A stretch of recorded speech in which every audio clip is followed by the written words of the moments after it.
No. Clive James. He was monstrous. I'll never believe what happened to me. Get off my back.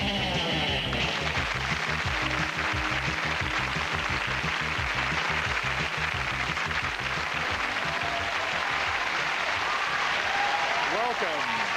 And at the end of a week in which Michael Heseltine was reported as saying, "I want to be running the country by Christmas," and John Major replied, "So do I," here are tonight's news headlines. Perfect showbiz couple reunited with Hugh Grant. Sunset Boulevard police strike again. Kleenex shortage hits upper classes.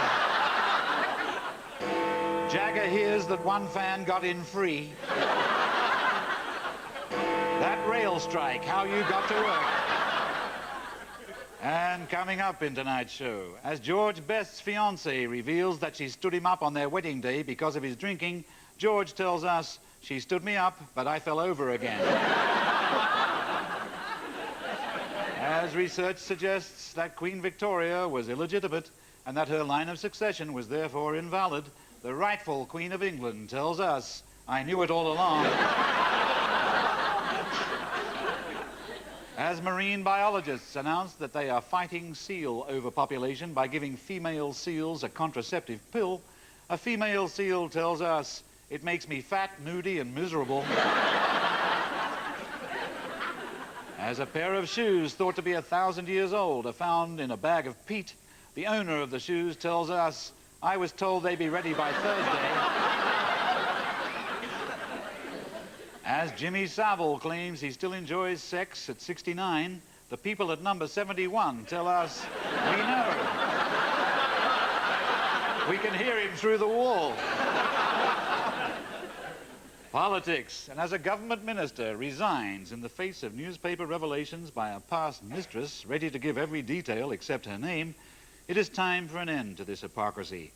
Tonight, Baroness Thatcher and I are ready to talk openly about what happened between us on a warm midsummer's night so long ago. Lady Thatcher, do you remember that night at the Club Prakatan, Huddersfield? How you were there in your twin set and pearls and I asked you to dance the lambada and you said yes. Have you any idea what that did to a young man in my position? I think it gave you a flavor of really what life was about. And do you remember how we slipped out to the car park and embraced tenderly in the shadows as the crescent moon slid through the clouds? It's a wonder they haven't put up a plaque on the wall to mark the spot. Oh, but I think they will. And do you remember how I suggested we should continue our discussion in my bubble car? And you said it might be better in the back of your father's grocery van? At least we could get out of that. Thank you, Lady Thatcher. Sensation throughout the Catholic world this week. The Pope publicly apologized for the Church's 2,000-year record of treating women unfairly. Our cameras were there when he addressed the women of the world. Che fa indietreggiare le tenebre. Tenebre che anche di recente hanno quando si è scelta It's a health scare for Russian President Boris Yeltsin this week. He's been in hospital with heart problems. Our cameras were there earlier in the week when Mr. Yeltsin returned after a punishing overseas vodka tasting tour, and his doctor met him at the airport with some sound advice. Cut down on red meat, said the doctor. Give up smoking, steer clear of butter, and above all, no alcohol of any kind.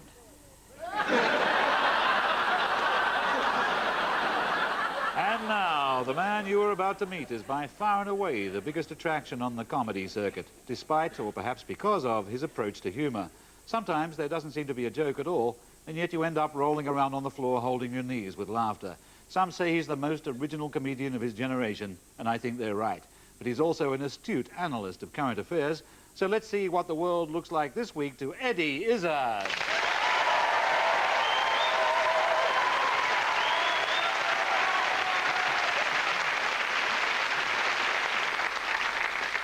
Eddie, there was a shattering Sun newspaper report this week that John Major's traffic cones hotline has turned out to be a complete failure. Were you surprised by this? I was surprised. I didn't I didn't know that he'd set it up. I mean, I just was kind of, I was kind of behind in the cone news, but I'd just been driving up and down motorways seeing Cone's hotline. I just thought it was weird. I just thought it was kind of surreal trip that was happening, you know, because there's a lot of sex phone-in lines, and I just thought it was a Cone's... I don't know, I just thought you phoned up... I couldn't work out what was good. You phone up and say, apparently you're supposed to phone in and say, there's Cones here, could you take them away? And they'd say, no, no. We like them there. They create a great funneling effect. And, I mean, I've done this. I've driven for miles, and they delight in getting 3 lanes of traffic, funneling it down to 1, and then just bringing it back out again. And that was what cones are for. They were very new cones. Have you noticed recently? The cones have been very, very good cones. I mean, very special. I mean, sort of really orange, because usually there's a knackered version of cones. The pre-1992 sort of dead cone, where someone had run over it and it looked a bit flat. But these are very good, and and it did funnel very well, but it just stopped the traffic for no reason. You're right, there is nothing worse than a naff cone. You want the... Well, those usually get put in student bedrooms. That's the idea. That's where all of those went, so they had to get new ones out, because students have got the rest. Did you see that Rod Stewart's private plane was involved in a mid-air collision? They say a goose hit the plane, but I think the plane hit the goose, really. They never take the story from the goose's point of view. There's Rod saying, I thought it was all over. They never interviewed the goose's family saying, it is all over. He is at the back end of an engine. There's some goose going along, just chatting, saying, oh, it's fluff. Oh, Harry's gone out the back of a big Boeing. Oh, another goose going, you see Rod Stewart in that one? But they actually test, this is even weirder, they test Boeing engines, right, because they keep hitting birds, because birds don't have the same radar equipment. Birds never have to get permission, they just take off, fly around, go through an engine, die. And they get Boeing engines, and they actually shoot dead birds at Boeing engines to see how the engine's going to stand up from a bird shoot. I mean, this is... They've actually culled chickens, aren't they, from the supermarket? They actually find them in the gun. It's actual... I don't know. I haven't really looked down into the finer details of it, but it could well be. But, you know, they're dead, apparently, at this point. You don't get volunteer... Would you like to come and... They have a special gun for it. Yeah. Or you geese get in there. Oh, it's a bit tight. Boom. It was actually kind of lucky, honoured goose, wasn't it, to actually die against Rod Stewart's plane. Of course, it could have been your plane or my plane, but yeah, Rod Stewart, that final moment of glory as the goose maybe saw Rod through the window. Well, if he did, if he just... But that would be a weird goose, it would be, wouldn't it? So I've got your... Did you read this week that an eel bit off a fisherman's toe, and the fisherman's keeping the toe in a jar on the mantelpiece? Were you impressed by that?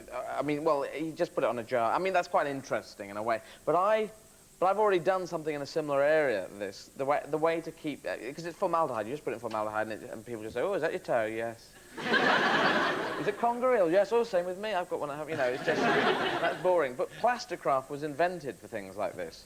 And if you don't remember Plasticraft, it was this plastic stuff. You'd put, I don't know, bits of stuff in it, and then put plastic on it, and a blue background, and then you had a paperweight. And that's what you should have put in Plasticraft. And you say, it's my toe in a paperweight. And it's much more classy. Because I had a thing. No, it is. It is much more classy. I lost a tooth when I was 6. I fell over it, and the whole tooth came out with the root, which is very weird. And then later on, a bench. This is years later. A bench fell on my toe, so my toenail came off because it got squashed. Which is great. And then I took these two things. I got my Plasticraft set, and I put them in cufflinks. I made cufflinks with a blue background and gave them to my brother. And he was stunned at the time.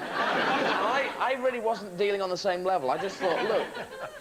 I now look back at it and think, wow, what a weird kid I was. But he still got them, and I think he uses them occasionally as a conversation. There have been yet more complaints about amount of swearing on television. Does this bother you? No, I don't think... Yes, I don't think there is enough swearing on television. I'm very much in favour of swearing, and people say it limits your vocabulary, but those swear words are extra words, and so my vocabulary is actually lengthened by those extra 4 words. And swearing is great. It keeps you warm when you're really cold as well. I've done that, and it's just great fun, because it pisses people off. Swearing I'm in favour of, but there's also something that's sex and... I don't know, it all gets very confusing. It's a 9 o'clock watershed. Oh, yeah, the whole 9 o'clock watershed thing is, why is it called a watershed? There is no... People just say, oh, it's called a watershed, but that's a shed full of water. What? Why? What watershed? How? It's nothing to do with anything. I think what the idea is, it's one side of a watershed it's dry and the other it's wet or something. Show me a watershed. I mean, what is a watershed? Well, surely it's a water tank.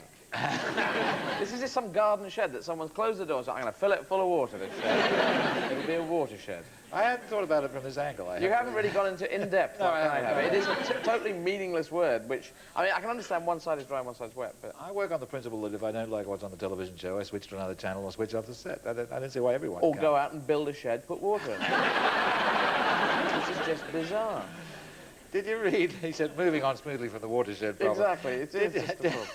Did you read that a soccer match between two teams of Christians erupted into violence? This is a great story. This is they have a Christian league where they go out and they play football, and that's great. And I think Christian refs and lines painted by Christians, and that's groovy. But they're allowed 2 non-Christians on either side, you know, which implies these people. Oh, we'll get 2 non-Christians who are really weird, you know, real huge bastards. And, I don't know, it's just, and apparently one of the non-Christians thumped the ref or something, always sent off, and they said, oh, he's never going to come play with us again. And I just had this image of these hulking great brutes that they'd bring. I'm gonna put the non-Christian on now, you know. we're 2-0 down, put the non-Christians on. They just go out, they slash and they kick. Yeah, that's what I think. Well, there's a story that after complaints from brides, there's a church that's spending £110,000 to make its aisle longer. No one's getting married. They've had 3 marriages in the last 6 years or Because the something. aisle's too short, man. Yeah, because the brides go down and then they're there. They go, oh. Brides complain because brides want to have a good couple of hours going down. Yeah, what a dress, you know. Watch it and weep, kids. And after 40 feet, they're going... But they could do laps, you know. There is nothing in the Bible that says, and I should get married at the end, and you should walk just down the middle bit and not zigzag in and out. Or they could slow them down with an assault course down it. So it really takes about an hour and a half to get there. And some people don't even get there, and the whole marriage is off. I mean... You made the news more vivid than life. Thank you very much, Eddie Izzard.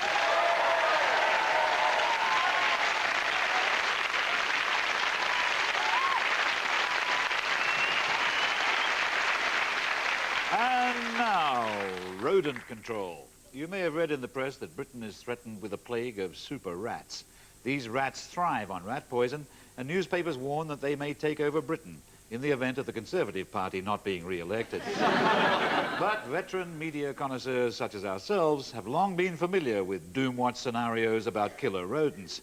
Indeed, there was once a wonderful BBC series called Doomwatch, which dealt with this very problem in highly convincing style. Stand by for the hugely expensive title sequence.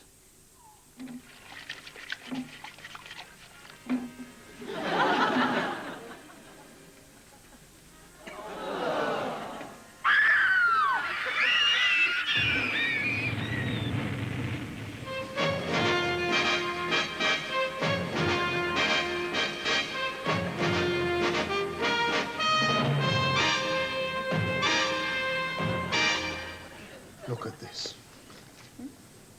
Attractive 32-year-old Dr. Mary Bryant, a biologist working on rodent control, admitted yesterday that she is responsible for the rats that have been terrorising London. She's let loose 500 little would you believe, cannibal rats. To cut a long story short, the couple having breakfast are had for breakfast by the rats, and the Doomwatch team is called in. One of the Doomwatch team was the young Robert Powell, subsequently an actor of great distinction. But there can be no doubt that in these thrilling sequences, the acting honours go to the rats.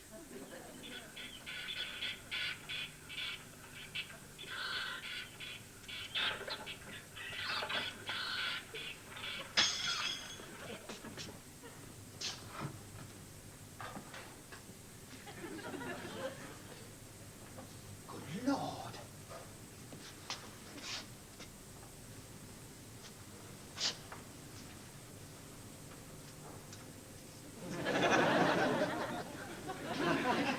They've clapped open the gates with spoons and forks.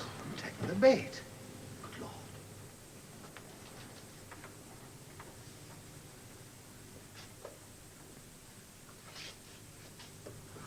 Which means that we have got A reasoning carnivorous animal. Ratus sapiens. Colin!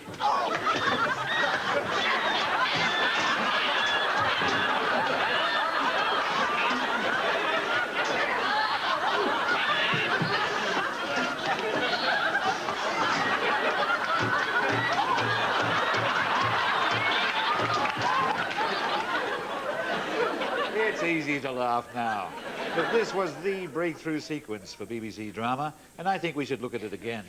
Young people now involved in media studies should take note of the authenticity of the prop rats, the skilled stunt work of the man with the broom, and above all, the BAFTA-winning performance of the woman fainting in the doorway.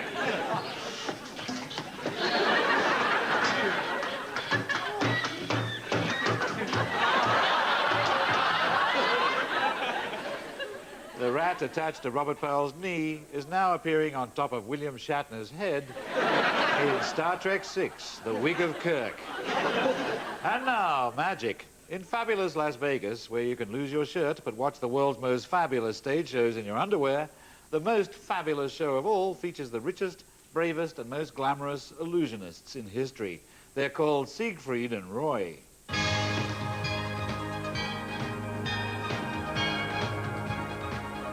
Siegfried and Roy were both born in post-war Germany, and now they go on twice a night in Las Vegas to make things appear and vanish. And we're not talking rabbits here, we're talking real-life, full-grown tigers. Siegfried and Roy own 25 tigers, so they probably wouldn't miss one if it failed to reappear. But it always does, because the boys know exactly what they're doing. People come halfway across the world to see Siegfried and Roy, even the sort of people you and I usually have to cross half the world to see.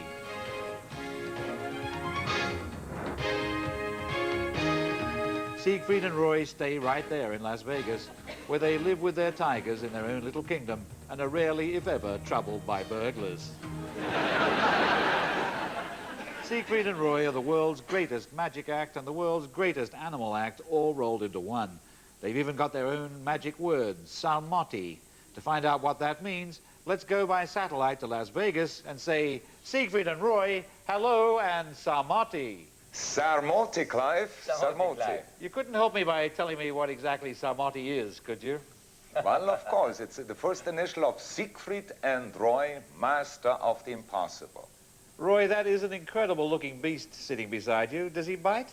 Yes, well, this is... He would love to be part of your studio crew over there in England, which, by the way, hello to England. I mean, it's going to be great. Well, what Clive is actually asking, what is behind us, it's a 7-year-old white male Bengal tiger. There are only 5 in existence, and all 5 belong actually to Siegfried and Roy. Say hello. Siegfried, tell me about the house you share with Roy, the fabulous Jungle Palace. It's just a simple house, but the Las Vegan people, they call it the Jungle Palace. And I think it's the largest cat house in Nevada, because we live together with about 37 large cats there. 4-legged cat house, please, will you? Are the tigers toilet trained, as it were? Well, they have a little problem. They're trained to a certain extent. We're working on it so they can flash it at the same time. Roy, is it true that you actually have, there's a black panther called Macumba who actually sleeps in your bedroom? Yes, that's right. Well, actually, it's not just him. It's the entire gang. We have over 40 animals, and they take turns. I meditate with them, I swim with them. We are a family. We're doing all the things together. They're actually being born literally in my lap. It's the first face they see ever of a human being. So they think I'm just a tiger.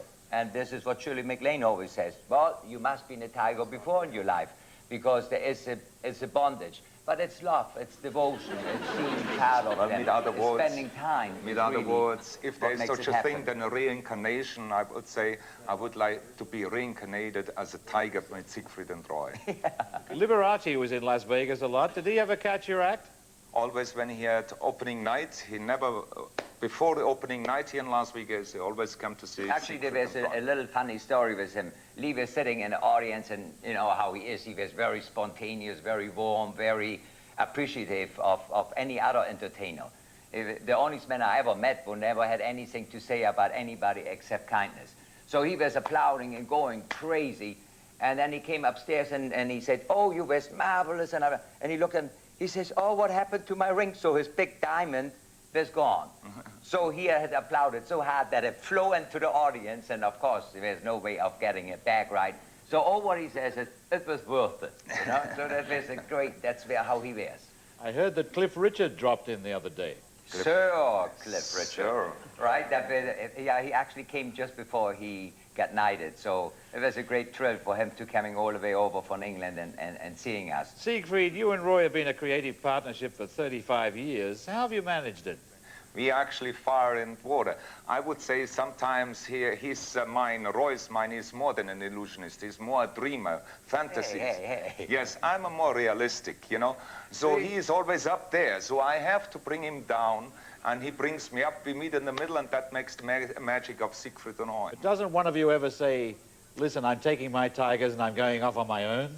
Well, yeah, I always say, well, I would help him, you know. I would even carry his luggage, I think. No, Very nice. Thanks a lot. No, I think our line is too intricate and too interwoven as a family, because in all reality, Siegfried is a friend to me as long as I can think. Look, I could talk to you a long time because I feel you guys have really got the secret of life. I'm scared of all animals, including little dogs, and I've got a feeling I've missed out on something. I'm much more afraid of you, of this interview, boys, than to have a tiger behind me. But he wants to hear something magical, what he can do with his life. I have a good idea for you. Why don't you come to Las Vegas, you touch a tiger's tail, and you're going to be lucky for the rest of your life. Samoti. Sarmoti, Clive. Samoti, and thank you very much, Siegfried and Roy. Our pleasure. Bye-bye. Hope to see you soon.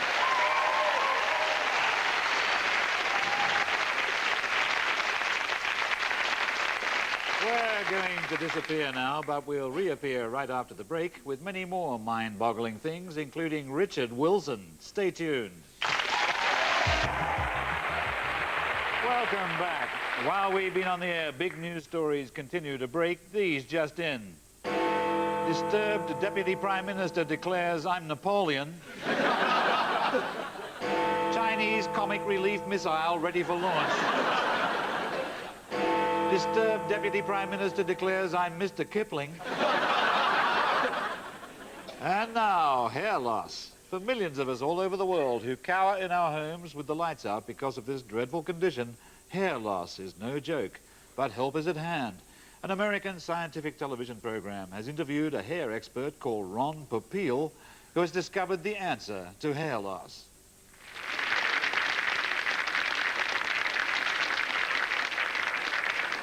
Welcome, everybody, and thank you for coming. We are going to get to spend the next half hour with a very incredible man.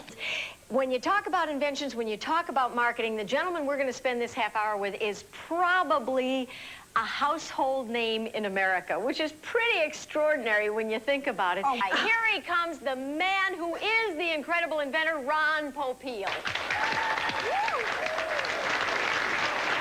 Thank you for the nice introduction. Thank you. Thank you very much. I want to know what you're going to show us, and I want to know why you got turned on to a product like this.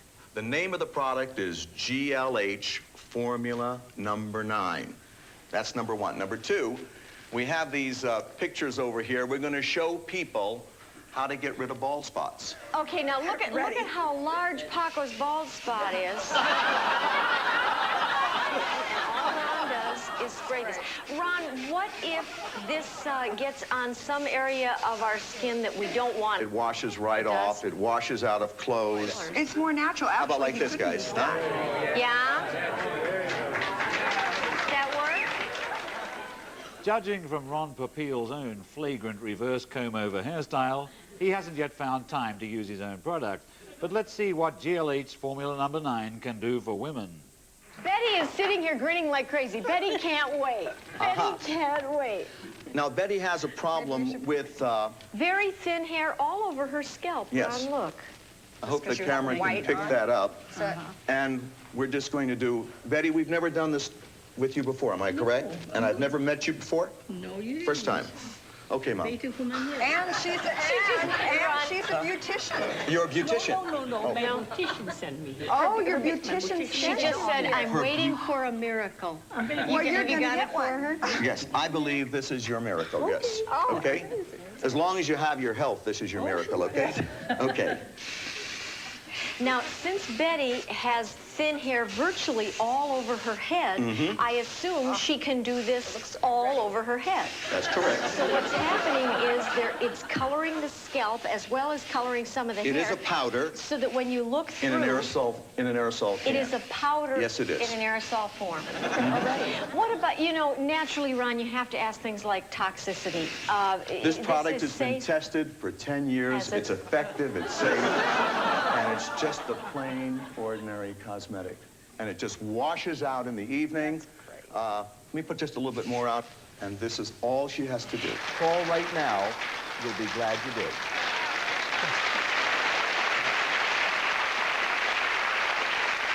A sample can of GLH Formula number 9 spray we were importing to demonstrate on this program exploded on board the aircraft, which is currently in a holding pattern over Heathrow, waiting its turn to have a haircut. The man you're about to meet is simply one of the biggest stars of entertainment in the country. He's a man of the theatre, he's a bastion of television, he's a pillar of the community, he's a national treasure. Without him, 1 foot in the grave would be 6 feet under. Who else can I be talking about but Richard Wilson?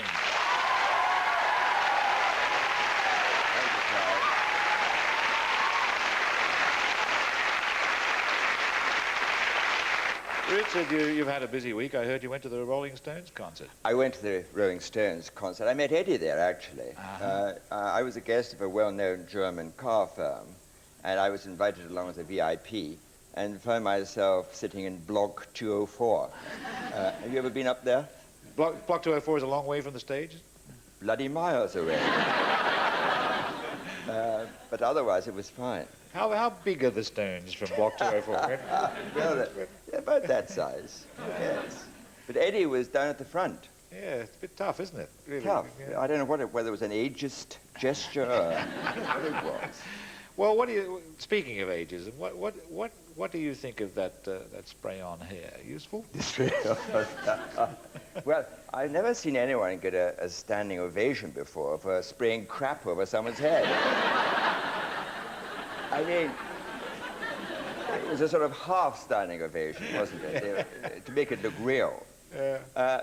I mean, goodness gracious, what is it? Is it just paint, or is it... I don't think it's paint. I've got to think it's ash of some kind. Does it thicken as well? I don't quite get it, because he said, yes, you can shower it off at the end of the day. But the rain doesn't affect it. That's right, it showers off, but the rain doesn't affect it. It raises the question, what is the difference between rain and a shower? Exactly, exactly. Yes, I mean, also he said at the beginning, he said, thank you for that lovely welcome, but he's paying them to say that. It's his program, exactly. It's his program. Yeah. I think I'm against it all. In fact, could I just tell you something, Clive? My short haircut. You were a role model for me stopping backcombing. This is true. This is music to my ears, really. This is absolutely true. So I have it a bit shorter than you now, as you can see.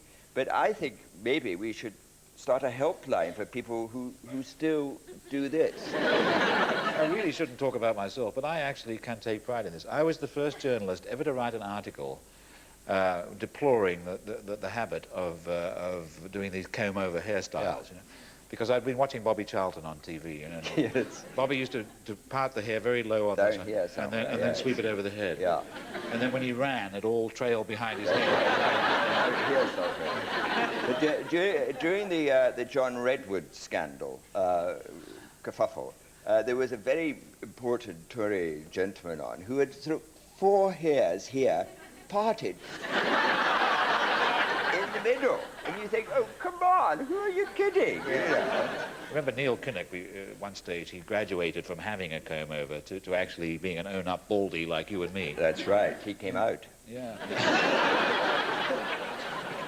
I must say that much as I admire Robert Powell, and I did think that the acting in Doomwatch was, shall we say, how shall we put this, a little subpar? I think that, yes, I think there's a very good word for it, which I was just watching the clip. I think putrid springs to mind. I know Bob, as you say, has learned a bit since then. He was very, I think he's still got a bad leg from that. From getting he was hitting one rat with another one at one stage. this one on the trouser leg, it just hung there. It was wonderful. And of course, I mean, if you're going to try and kill a rat with a frying pan, you're going to do yourself a lot of damage. Yeah, what about Siegfried and Roy? Siegfried and Roy, have they had the treatment, by the way? I think so. They're immortal. Yeah, something has definitely gone on top of the head, hasn't it? Yeah. There's something going on up there. Yeah. There's something working. There's a Ratus sapiens on top of each of them, isn't there? Yes, some of their tiger clippings have gone up there. I'm told that there's a magnificent act. I haven't actually. Yes, I'm told it is. But that white tiger they had behind them was clearly bored by the whole thing. They had to keep giving it a nudge, didn't they, to show it was still alive. You know, when Siegfried said that I'm up here and he's down there and we come together, the tiger, so I went, Not that story again. I've heard this one 45 times. And for two people who worked so closely, they couldn't stop interrupting each other. As for why they couldn't find Liberace's ring, I'll never know.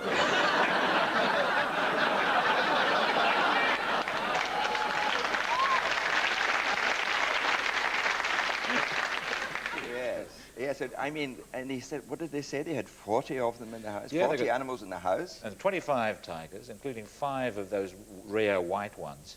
We assume they really are white. Well, unless they've painted the stripes out. Yeah. Could be. With or some Ron stuff. Yeah. The Michael Jackson version. Yeah. The white tiger spray. They actually sleep with tigers, those guys. Yes, but can you imagine if you're sleeping with a tiger and it's on top of you and you want to go to the loo? What do you say? But think of, if they're all house trained, think of the size of the cat litters. You know, I raised that one subject. each. You notice I bravely raised that subject, but they rather dodged it, didn't they? Must smell terrible there.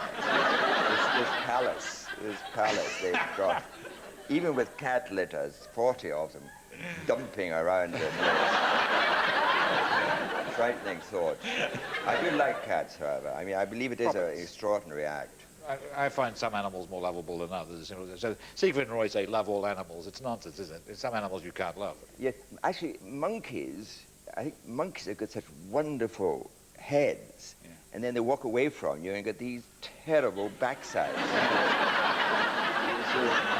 Raw red livers or hanging. Technicolor effect. Something went wrong there in evolution. You know, this sweet face. I read a survey that's where you turned out to be the 3rd sexiest man on TV. Was this a...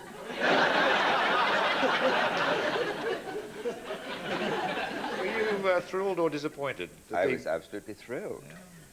Wouldn't you have been? I don't think you came into the running.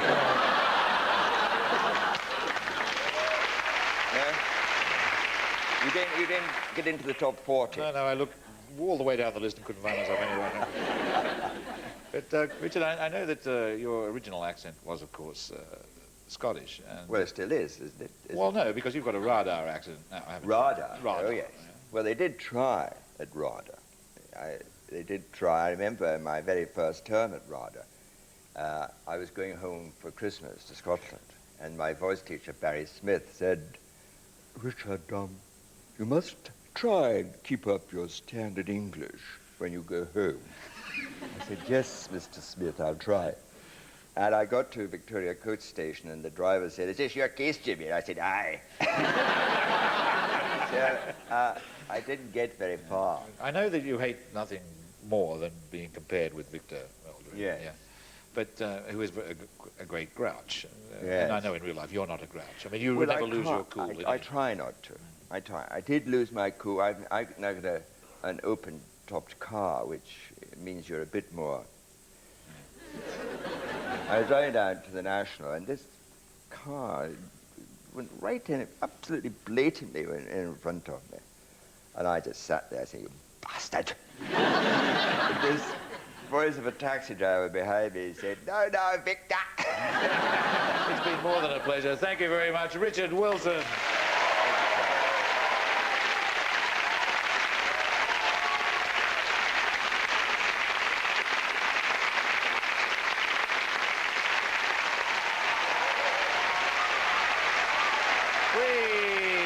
To go, but we are borne aloft on the beating wings of our angel of melody, the Titanic Hispanic Margarita Pracetan.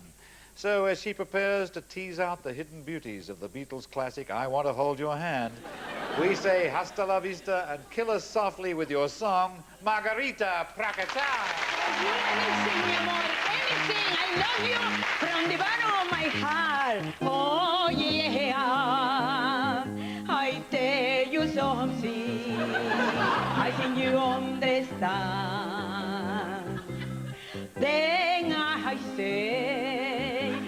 say that something. I wanna hold your hand. I wanna hold your hand. I wanna hold your hand. And when I told you, I feel happy inside. It's such a feeling that my love I can hide, I can hide, I can hide.